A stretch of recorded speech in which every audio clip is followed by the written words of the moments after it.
Okay, so what you're seeing here now is me flipping the part over in rotation to now mill this side. So I want to remind you that I cut all this off, the excess off in the saw. It's a good common practice to do that. That way you don't have to put your milling machine through as much unnecessary work. So you want it to be able to do the job that it needs to do, but the excess, you can cut that off. Take a couple minutes and just put that through the saw. And it'll help you out a lot. It'll save a lot of hassle for you. So,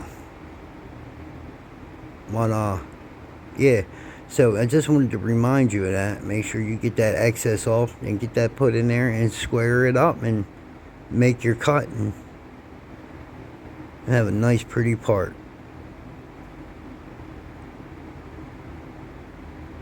Once again, I want to thank you guys for watching, man. If you stuck in there this long, hit that subscribe button for me, man. Become part of the community. Really appreciate it. And here you go. Here's a look at the 3D printed model. It's a 3D metal model. And it's really small pieces of metal that you got to bend into shape. I mean, they're already in shape, but some of them you got to bend to give the 3D look. And once you do that, you put it together. It's like I got to use my magnifiers because it's so small, and that still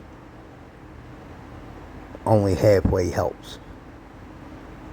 But it's so awesome, man. Like, I get aggravated with it. I gotta walk away from it so I don't break nothing, and then I come back to it because it's just so challenging, and I love that.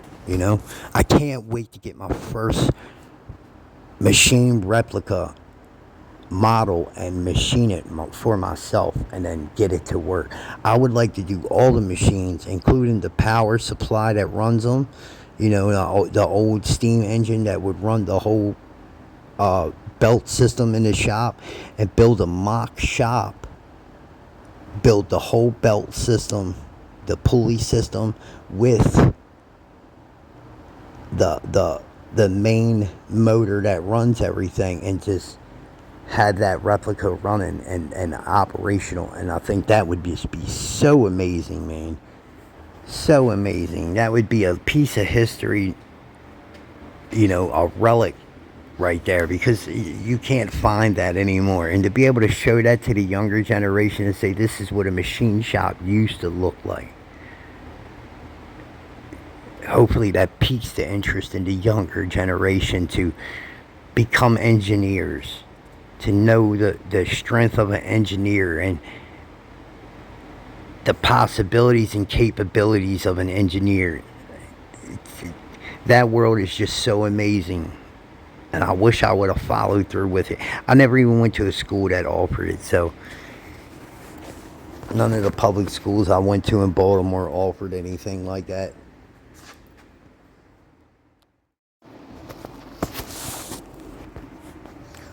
This really does take a little bit of getting used to and a whole lot of patience. Make sure you got yourself some magnifying glasses in order to see this if you decide to do a model like this. It's really hard to see them pegs that go through the holes that bend over, but it's also really hard to see to make the correct bends. And if anybody, and I mean anybody, sees this video and you have a better way to make bends with smaller material like this, if there's a tool, or please feel free to leave a comment in the comment section and let my dumb ass know exactly what to use. Because, whew, really, really test your patience.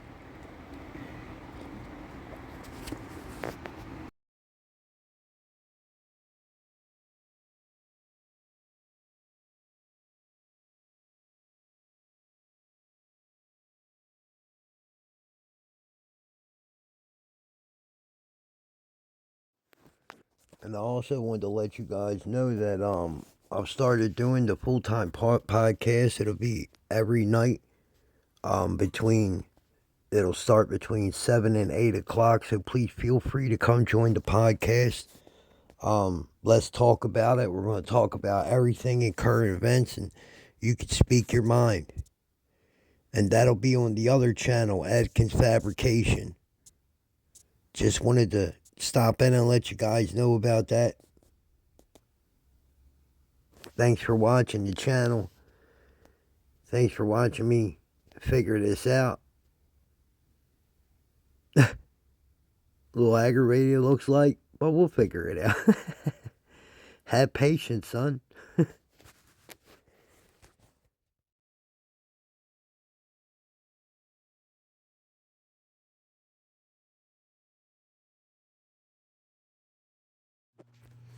Alright guys, so now we're back to the L angle again. Here you go.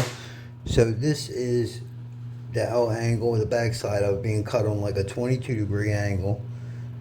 And I did that so that way when you reach your hand in there, you know, to move it or behind it, you won't catch your hand on a piece of, you know, a corner or a burr or something like that. It'll be a smooth transition. And it'll look better, I think. So, yeah, I couldn't reach down on it, so I figured, what the hell, cut it on a 22-degree angle. It'll serve a couple purposes. Oh, here you go. Got a good shot of that, too. Look how I got that camera up inside there. Oh, yeah. Shoot them chips straight at you. Make you feel like you're with me. Hope you got your glasses on.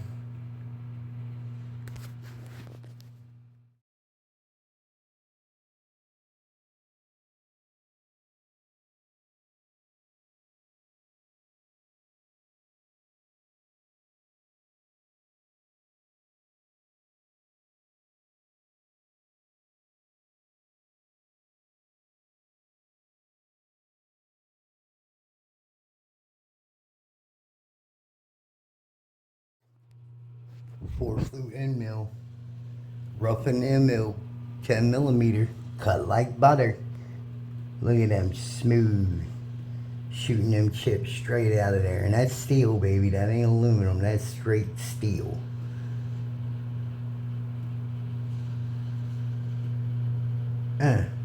Ain't that pretty?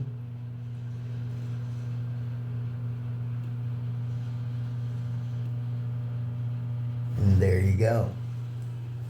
That's a completed product right there. Well, at least the end of it anyway. Run the files across it, take the burrs off of it.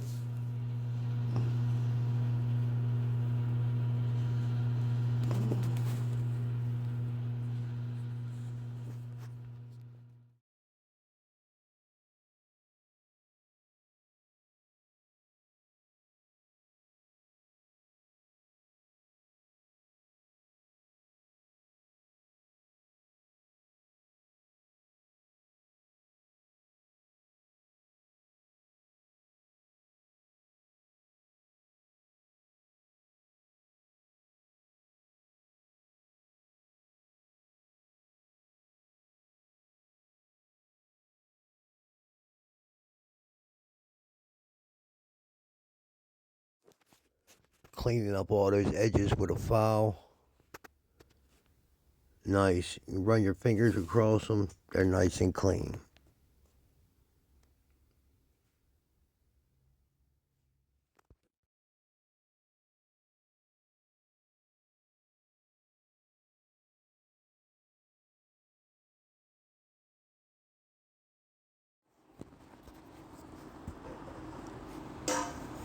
So here you're looking at a different setup. This is a set of parallels with a set of 1, 2, 3 blocks. A 4-inch block with metal strapping, and then a roll on top of that to bring it almost parallel. But the problem was that hold down clamp was pulling down on it just enough to set it on an angle. So I'm gonna have to readjust this at some point. But the idea is to slide out a pocket for the O angle aluminum bracket that's gonna hold the Drillbit sharpener We don't want the forces from the drill bit cutting to go to put a load onto that L angle with that's only holding screws, 4 screws. We don't want them screws to have that much pressure. So we're gonna cut a slot out. That way it's recessed into that slot, and when the cutting forces are put onto it, the forces will be put onto the walls of the slot more than they will the screws. That's my theory here. I'm hoping that my theory is correct. So we slotted it, and it looks great. Actually, I think this is after I fixed it.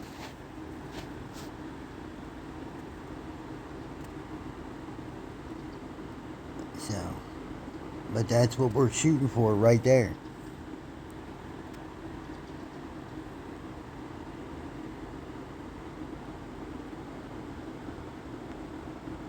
I even surprise myself sometimes. Look at that. That's the amazing setup right there of a wannabe machinist, huh? Huh? I ain't quite graduated yet, but I'm working on it. Thanks for watching, guys. Hit that like, subscribe button. I'll see you on the next video. You guys are amazing. Thank you for everything. Thank you for supporting the channel. Don't forget you can support the channel further by going over to Patreon and subscribing to the channel and becoming a Patreon member. By doing that, you will have access, and you will be able to access everything that's on the Patreon, including drawings for future. Here we go. This is the different setup right here. So anyway, you'll be able to access all blueprints, drawings, anything like that if you want to do future builds. My Patreon members, the model makers, I would like to send you guys one of these metal models. They're not very expensive, but I'd like for you to build it and take some pictures to send it to me so we can post it on the Patreon on the community. Thank you, all my model builders. Thank you for all your support. If I see, and I want to let you guys know, when I see an interesting model posted, I might do a meme with it, a green screen. But that's just to show your genius, dude. I'm not trying to claim no credit for no one else's work. I'm just trying to show your genius. The only way anyone learns is through your genius. So thank you for everything. Thanks for watching. I'll see you guys on the next go around. Don't forget to hit that like, subscribe, and share.